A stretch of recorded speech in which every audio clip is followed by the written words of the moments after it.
उषा अपनी दो बहुओं के साथ चंदन नगर में रहती थी। एक दिन उसकी बड़ी बहू रश्मि अपने कमरे में बैठकर अपनी माँ से बात कर रही होती है। हाँ माँ, मुझे भी आप सबकी बहुत याद आ रही है। कितने टाइम से नहीं मिले हम। सोच रही हूँ जल्दी मिलेंगे, और मेरे आने पर जागरण भी रखवा लेना आप। ठीक है माँ, रखती हूँ, बाय। रश्मि अपने पीहर को याद करने लगती है और वहां जाने का प्लान बनाती है। एक काम करती हूँ, शाम को इनसे बात करती हूँ। इस बार तो 1 महीने के लिए रह कर आऊंगी। हाँ। तभी चेतना रश्मि के पास आती है।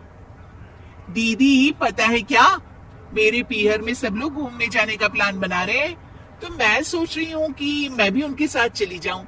बड़ा मजा आएगा। क्या तू भी अपने पीहर जाने का सोच रही है? हाँ, तो क्या आप भी अपने पीहर जाने का सोच रही हो? हाँ, माँ सोच रही है कि घर पर जागरण रखवाए, तो मैं सोचती हूँ कि मैं भी वो अटेंड कर लूंगी और कुछ दिन रुक भी जाऊंगी। पर मुझे जाना है दीदी घूमने। अरे पर तुम तो शादी में गई थी ना 2 महीने पहले, मिली तो थी सबसे। मैं तो 3-4 महीने से नहीं गई। शादी में कहाँ मिलना हो पाता है ठीक से। 2 घंटे में तो वापस आ गई थी मैं।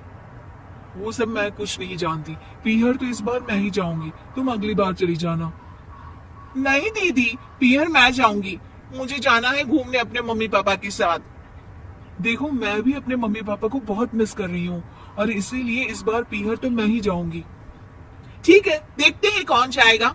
और मेरी एक बात सुन लीजिए दीदी, अगर मैं नहीं जा पाती तो फिर मैं आपको भी नहीं जाने दूंगी। हाँ हाँ हाँ, मैं नहीं डरती इन खोखली धमकियों से। जा, करना है कर ले।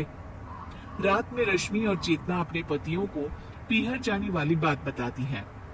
तो क्या हो गया रश्मि, अगर चेतना जाना चाहती है तो जाने दो, तुम कुछ दिन बाद चली जाना।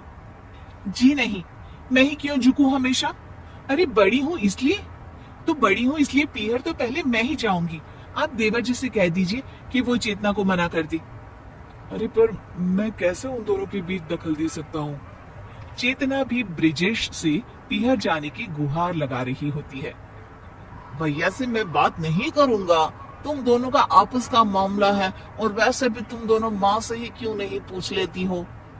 इस समस्या का समाधान निकालने के लिए वो चारों उषा के पास जाते हैं।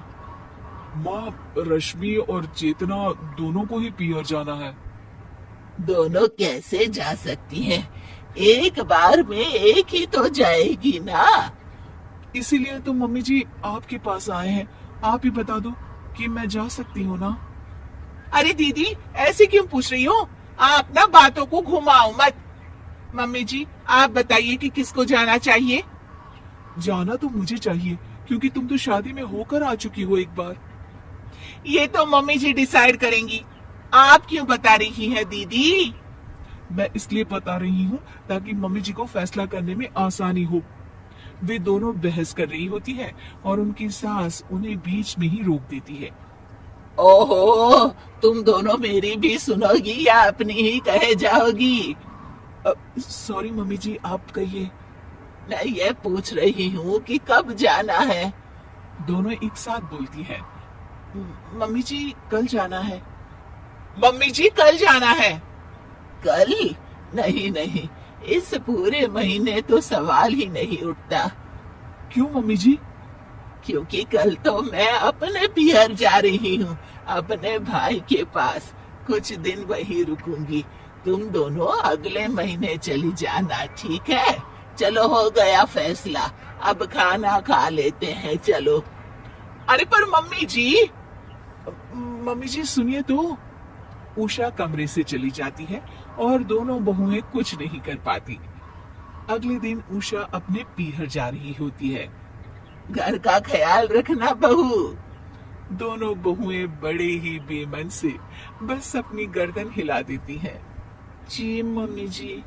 जी मम्मी जी।